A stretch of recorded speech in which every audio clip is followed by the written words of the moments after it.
Back to my channel. तो आज हम स्टार्ट करने वाले हैं क्लास 10th फर्स्ट फ्लाइट का chapter number 4 from the diary of Anne Frank, जिसको खुद एन फ्रैंक ने लिखा है और ये उनकी लाइफ जर्नी के बारे में है।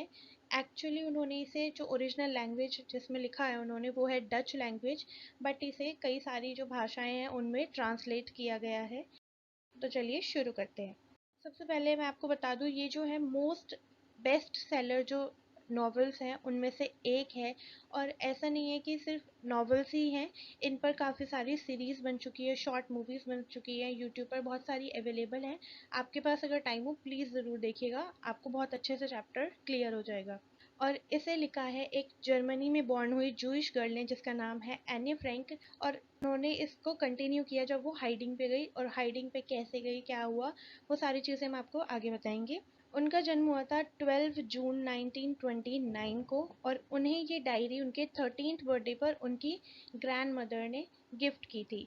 एनी ने सोचा कि डायरी लिखना कितना स्ट्रेंज एक्सपीरियंस है और मैं क्यों लिखूं, कोई क्यों ही इंटरेस्टेड होगा एक 13 साल की लड़की की डायरी पढ़ने में। और हो सकता है आगे चल के मैं अपनी खुद ये डायरी ना पढूं, बट वो फिर सोचते हैं कि नहीं चलो मिली है कुछ तो यूज़ करना चाहिए ना, मुझे लिखने की कोशिश करनी चाहिए। तो वो डायरी लिखना शुरू करती हैं और वो ये सोचती हैं कि मुझे कहीं ना कहीं लिखना चाहिए ताकि जो मेरे हार्ट का जो बर्डन है मैं उसको लाइटन अप कर पाऊँ। जब भी वो लो फील करती थी या बोर होती थी या थोड़ा बहुत डिप्रेशन महसूस करती थी तो वो अपनी डायरी लिखती थी। और उसमें उन्होंने सबसे पहली बात ये लिखी थी जब शुरू किया था, तो paper has more patience than people, ये सोचकर उन्होंने डायरी लिखी। उनका ऐसा मानना था कि जो पेपर है उसमें लोगों से ज़्यादा पेशेंस होते हैं, क्योंकि अगर वो लोगों को अपनी बातें बताएगी, ऐसा नहीं है कि उनके कोई फ्रेंड्स नहीं थे या वो किसी को कन्फेस नहीं कर सकती थी अपनी बातें। उनके लविंग पेरेंट्स थे, एक 16 ईयर ओल्ड उनकी सिस्टर थी, आंट्स थी, 30 से ज़्यादा फ्रेंड्स थे। वो उन सबसे बातें कर सकती थी, बट किसी को अपने दिल की बात बताना जिससे वो कम महसूस करे, उनका ऐसा मानना था कि पेपर जो है वो उन्हें जज नहीं करेगा, जो कि अगर वो लोगों को बताएंगी तो लोग जज कर सकते हैं कि ये क्या बोल रही हो, ऐसा क्यों बोल रही हो। और ना ही वो एक मेरी जो बातें हैं वो किसी और को बताएगा जब तक मैं नहीं चाहूँगी, क्योंकि कई बार ऐसा होता है हम लोगों को अपनी बातें बताते हैं और बोलते हैं कि ठीक है किसी को मत बताना, बट वो आगे बता देते हैं। तो उन्हें ऐसा लगता था कि अगर मैं पेपर को बताऊंगी ना तो वो मुझे जज करेगा और ना ही मेरी बातें बिना मेरी मर्जी के किसी और को बताएगा। तो वो अपनी जो एक ट्रू फ्रेंड था उन्होंने अपनी एक डायरी में लिखा, और उन्होंने उस डायरी का नाम भी रखा था जिसका नाम था किटी। और उन्होंने डिसाइड किया कि जो डायरी है अब से किटी वो ही उनकी बेस्ट फ्रेंड होगी। सबसे पहले जैसे नॉवेल्स लिखते हैं तो जब भी जो भी नॉवेल्स होती हैं उनमें सबसे पहले जो ऑथर अपने बारे में डिस्क्रिप्शन देता है, इसी तरीके से एनी ने भी अपना ब्रीफ स्केच दिया, अपनी फैमिली का दिया। उन्होंने लिखा कि उनके जो फादर है जिनका नाम है ओटो फ्रैंक, वो जब 36 ईयर्स के थे तो उनकी शादी हुई थी उनकी मदर एडिथ हॉलैंडर से, जो कि उस टाइम 25 ईयर ओल्ड थी। उन्होंने अपने बारे में लिखा कि उनका बर्थडे 12 जून 1929 को आता है और उनकी एक सिस्टर भी है 16 ईयर ओल्ड जिनका नाम है मार्गरेट फ्रैंक। और उन्होंने अपनी दादी के बारे में भी इसमें लिखा था कि उनकी दादी ने उनके 13th बर्थडे पर उनको ये डायरी जो है वो गिफ्ट की थी। उसके 4 साल बाद, यानी कि 13th बर्थडे के 4 साल बाद, उनके जो फादर हैं ऑटो फ्रैंक वो शिफ्ट हो गए हॉलैंड में, जो कि हॉलैंड है एम्स्टर्डम में। वो शिफ्ट क्यों हुए, क्योंकि उस टाइम पर हिटलर जो है बहुत ज़्यादा अत्याचार कर रहा था जूइश लोगों पर। तो उनके फादर ने सोचा कि समय रहते अगर हम यहाँ से निकल जाएंगे तो शायद हम बच सकते हैं। तो उन्होंने सोचा कि हम एम्स्टर्डम शिफ्ट होंगे। सबसे पहले 1933 में एनी के जो फादर हैं वो गए एम्स्टर्डम हॉलैंड में। उसके कुछ टाइम बाद उनकी जो मदर हैं उनको भी एम्स्टर्डम शिफ्ट किया गया।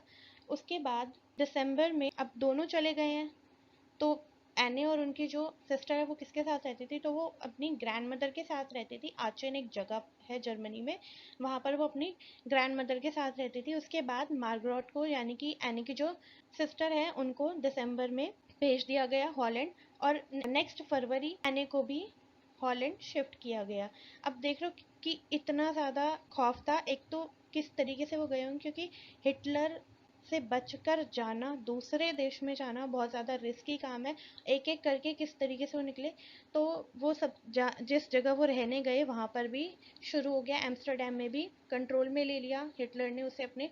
तो उन्होंने क्या किया, जो ऑफिस के ऊपर परछत्ती होती है, एटिक होती है, वहाँ पर जो रूम्स थे वो रहने लगे छुपकर वहाँ पर हाइडिंग में। वो 2 साल तक वहाँ रहे और जो दूसरी फैमिलीज थी, ताकि किसी और को पता नहीं चले, जो जूइश फैमिली नहीं थी उन्होंने भी उनका साथ दिया, और वो और उनके साथ उनकी बॉस की फैमिली जो है वो हाइडिंग में वहीं पर रहते थे। और एने ने वहाँ पर भी अपनी डायरी कंटिन्यू किया, और उस डायरी में जो हिटलर के कि कैसे किस दिन क्या हो रहा है उनके साथ, वो सारी जानकारी वो देती रही।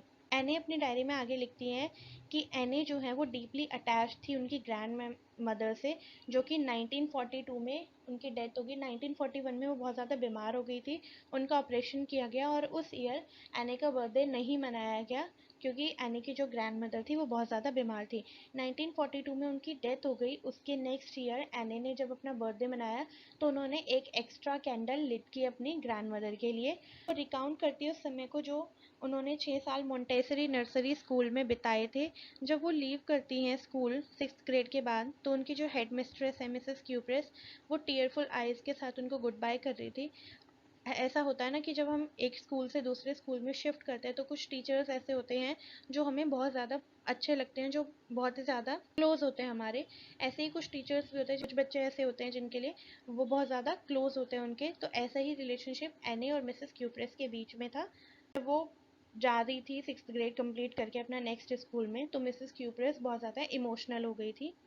अब एने बताती हैं कि जो चारों लोग हैं, यानी वो उनके फादर मदर और उनकी सिस्टर, सब कुछ सही चल रहा था अंटिल 20 जून 1942। उस टाइम उन्होंने एक एंट्री की डायरी किटी में अपनी, जिसमें वो बताती हैं अपने स्कूल रिजल्ट के बारे में और उनके मैथमेटिक्स टीचर मिस्टर केसिंग के बारे में। तो वो बताती हैं कि आज जो है उनको स्कूल रिजल्ट मिलना था, और वो कहती है कि टीचर्स जो होते हैं वो बहुत अनप्रिडिक्टेबल होते हैं, क्योंकि कोई नहीं बता सकता टीचर्स को देखकर कि कौन पास होगा कौन फेल होगा। वो बोलती हैं कि ऐसा तो है कि मैं पास हो जाऊंगी और मेरी जितनी भी सारी गर्ल फ्रेंड्स हैं वो भी पास हो जाएंगी, बट मुझे अपना डर थोड़ा सा मैथ्स में लग रहा है, क्योंकि उनका मैथ्स थोड़ा सा वीक था। तो जो उनके जो पीछे लड़के बैठे हुए थे डेस्क पर, वो एक दूसरे के साथ बेट लगा रहे थे, जो उन्होंने समर में इकट्ठे किए थे पैसे उनके साथ, कि तुम फेल हो जाओगे या तुम पास हो जाओगे, इस तरीके से बेट लगा रहे थे, जिसकी वजह से एने जो है बहुत ज़्यादा परेशान हो रही थी कि बंद करो, अब तो वैसे भी रिजल्ट आने ही वाला है तो तुम्हें पता ही चल जाएगा। अब एने बहुत ज़्यादा क्लास में बात करती थी, जो कि मिस्टर कीजिंग को पसंद नहीं था। तो मिस्टर कीजिंग उनको वार्निंग दिया करते थे, बट वो नहीं सुधर रही थी। तो मिस्टर कीजिंग ने क्या किया कि पनिशमेंट दी ऐसे राइटिंग की फॉर्म में, और जिसका टॉपिक दिया उन्होंने चैटर बॉक्स, जिसमें एने ने बहुत ही ज़्यादा अच्छा ऐसे लिखा। उनकी राइटिंग स्किल्स इतनी अच्छी है कि उन्होंने नॉवल लिख दी और वो इतनी ज़्यादा फेमस हो गई है, तो ऐसे भी उन्होंने बहुत अच्छा ही लिखा होगा। तो उसमें वो रीज़न बताती हैं कि ऐसा नहीं है कि जो वो बोलती रहती हैं वो क्योर हो सकता है, ये इनक्योरेबल है, क्योंकि ये इनहेरिटेड ट्रेट है। मेरी मदर भी बहुत ज़्यादा बातें करती हैं, इसलिए मैं भी बहुत ज़्यादा बातें करती हूँ, और मैं स्टूडेंट हूँ तो मैं तो बहुत ज़्यादा बातें करूँगी। मतलब इस तरीके से उन्होंने रीज़न दिया और ऐसे 3 पेज का ऐसे लिख दिया। इसे देखकर मिस्टर कीजिंग जो है बहुत ज़्यादा हंसे और थोड़ा लाइटन अप हो गया उनका मूड। उन्होंने उस एने को इस बात के लिए डांटा भी नहीं, और 1-2 दिन तक सब चीज़ें ठीक चली। लेकिन एने फिर से सुधरने वाली थी नहीं। एने ने दोबारा से बातें करना स्टार्ट कर दिया। मिस्टर किसिंग फिर से गुस्सा हो गए, तो उन्होंने सेकंड टॉपिक दिया इनकॉरिजिबल चैटर बॉक्स, यानी चैटर बॉक्स होता है बहुत ज़्यादा बातें करने वाला, तो ऐसा जो बहुत ज़्यादा बातें करता है और वो सुधर ही नहीं सकता, इसके ऊपर दिया। अब एने ने उसके ऊपर भी 2 लेसन लिख दिए। फिर से मिस्टर कीजिंग को अच्छा लगा, क्योंकि उनकी राइटिंग स्किल्स इतनी अच्छी थी। मिस्टर कीजिंग पढ़कर बहुत खुश हुए, और 2-3 दिन तक सेम चीज़ें शांति चलती रही। बट एने मानने वाली ही नहीं थी, उन्होंने फिर बातें करना शुरू कर दिया। मिस्टर कीजिंग बहुत ज़्यादा गुस्सा हो गए और उन्होंने एने को फिर से पनिशमेंट दी, और इस बार उन्होंने जो टॉपिक दिया वो था quack quack quack said mistress chatterbox. अब एने को लगा कि अब मेरे पास इस टॉपिक पर लिखने के लिए कुछ है ही नहीं, क्योंकि 2 बार मैं ऑलरेडी लिख चुकी हूँ। अब मैं क्या लिखूँ? तो यहाँ पर उनकी मदद करती है उनकी फ्रेंड सैनी। वो बोलती है एक काम करो, तुम इस टॉपिक को ना वर्स फॉर्म में लिख दो। वर्स फॉर्म का मतलब यानी कि पोएट्री फॉर्म में लिख दो। तो जो सर हैं उनको ऐसा भी नहीं लगेगा कि तुमने वही चीज़ें लिखी है, और तुम्हें भी थोड़ा कुछ क्रिएटिव करने को मिल जाएगा। तो वो बोलती हैं ठीक है, मैं तुम्हारी हेल्प करूँगी, तुम इसे वर्स फॉर्म में लिखो। तो एने लिखती हैं कि एक मदर डकलिंग होती है, एक फादर डकलिंग होते हैं, और उनके 3 बेबी डकलिंग्स होते हैं, वो बहुत ज़्यादा क्वैक क्वैक कर रहे होते हैं। तो फादर डकलिंग जो होते हैं वो उनको बहुत ज़्यादा मारते हैं, बहुत ज़्यादा पीटते हैं। अब अगले दिन वो आके फिर से दिखाती है मिस्टर कीजिंग को, तो मिस्टर कीजिंग बहुत ज़ोर से हंसने लगते हैं और वो इसको ना एक पॉजिटिव वे में लेते हैं, मतलब वो ये नहीं सोचते कि वो उन्हें फादर डकलिंग बुला रही है, बल्कि उसका मतलब ये था कि वो तो बेबी डकलिंग है। अब बेबी डकलिंग है यानी स्टूडेंट्स जो है वो तो बातें करेंगे ही ना, फादर डकलिंग टीचर उनको मारेंगे। बट मिस्टर गेजिंग इसको बहुत ही पॉजिटिव वे में लेते हैं, नेगेटिव कि मेरे को फादर डकलिंग बोल दिया, ऐसा कुछ नहीं, बहुत पॉजिटिव वे में लिखते हैं और बहुत ज़्यादा हंसते हैं उस पर।